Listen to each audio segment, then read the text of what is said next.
সকাল 8টার খাবার হয়ে গেছে, আমার সাথে চা বিস্কুট খাওয়া হয়ে গেছে।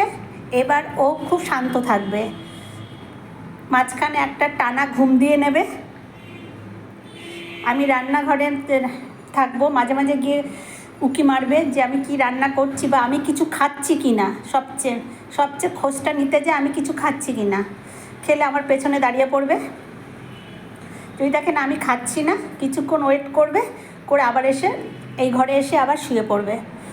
তারপরে ঘুমটা দেবে, দিয়ে তারপরে ঠিক 11:15 থেকে 11:15 ঠিক না 11:30 থেকে শুরু করবে ওর খাবারের জন্য তদারকি, যে রান্না হয়েছে কিনা। যদি দেখে যে চিকেন হচ্ছে, চুপচাপ রান্নাঘরের পাশে বসে থাকে। কি করে বোঝে জানি না। আর যদি দেখে না সব রান্নাবান্না হয়ে গেছে, আমি হয়তো বসে মোবাইল দেখছি, ব্যাস তখনই উৎপাতটা শুরু করবে যে রান্না হয়ে গেছে, খেতে দিচ্ছ না কেন। এই যে এখন কত শান্ত, ওর দিদির জন্য এত বেড়ে গেছে।